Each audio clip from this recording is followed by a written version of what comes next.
शेतकरी बांधवांनो नमस्कार। आजच्या संध्याकाळच्या महत्त्वाच्या झटपट बातम्यांमध्ये तुमचं मनपूर्वक स्वागत आहे। चॅनलवर जर नवीन असाल तर चॅनल नक्की सबस्क्राइब करा। बातमीपत्रात सुरुवात करूया। मातृतीर्थ सिंदखेड राजामध्ये आज जिजाऊ जन्मोत्सव। राष्ट्रमाता जिजाऊ मासाहेब यांचा 427वा जन्मोत्सव आज सिंदखेड राजा येथे अति उत्साहात होत आहे। त्यासाठी सगळे शिवभक्त सिंदखेड राजाला रवाना झाले आहेत।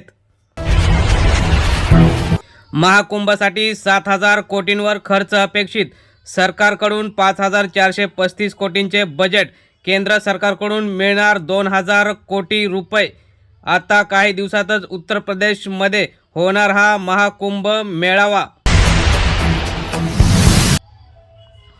उसवद शिवारात बिबट्यांचा वावर। शेतकऱ्यात भीतीचे वातावरण। बंदोबस्त करण्याची मागणी। जालना जिल्ह्यात मंठा तालुक्यामध्ये 2 ते 3 बिबट्यांनी अगदी उच्छाद मांडलेला असून नागरिकांमध्ये भीतीचे वातावरण आहे। विमान प्रवाशांची संख्या कोटींवर। पुणे विमानतळावरून देशांतर्गत हवाई वाहतूक वाढली। वर्षभरात 2 लाख पुणेकरांची विदेशवारी। वर्षात 7 नवीन विमान उड्डाणे वाढली। त्यानंतर पुढील बातमी बघूया। प्रति किलो भाव पाम तेलाचा 140 रुपये पार। नागरिक त्रस्त। आता महागाईचा तडका झाला। देशातील आयात तब्बल 40% घटली। त्याचा हा परिणाम।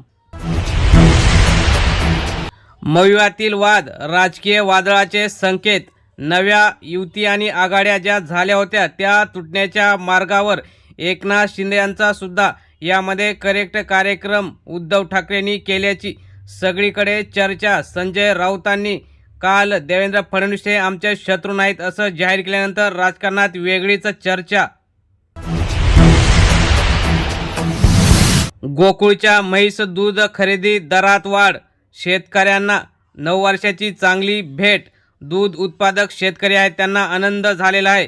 त्यानंतर हे जे नवीन दूध दराचं दर पत्रक आहे ते लवकरच दूध संस्था चालकांना पोहोचवलं जाणार।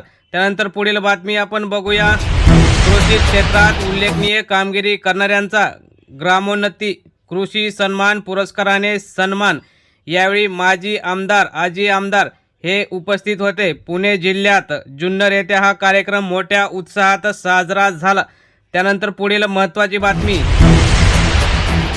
राज्यातील 24,88,000 लाडक्या बहिणींना मिळाले 3 मोफत सिलेंडर। अन्न व नागरी पुरवठा विभागाच्या आकडेवरून हा पुढील आकडा आलेला दिसत आहे। त्यामुळे महिला ह्या खुश झालेल्या दिसत होत्या। त्यानंतर पुढील बातमी। बारामती माझ्याच मागे अजित पवार यांचे प्रतिपादन। बहुउद्देशीय इमारतीच्या उद्घाटनासंबंधी त्यावेळी ते बोलले। यावेळी सुप्रिया सुळे स्थानिक खासदार आणि अजित पवार हे उपस्थित होते। त्यावेळी त्यांनी असं सांगितलं। कृषी मालाला बाजारपेठ मिळवून देण्यासाठी काम करा। पणन मंत्री जयकुमार रावल यांचं प्रतिपादन। स्मार्ट प्रकल्पांतर्गत प्रशिक्षण कार्यशाळेच्या समारोपाप्रसंगी ते बोलत होते। तर शेतकरी बांधवांनो ह्या होत्या आजच्या महत्त्वाच्या झटपट बातम्या। धन्यवाद।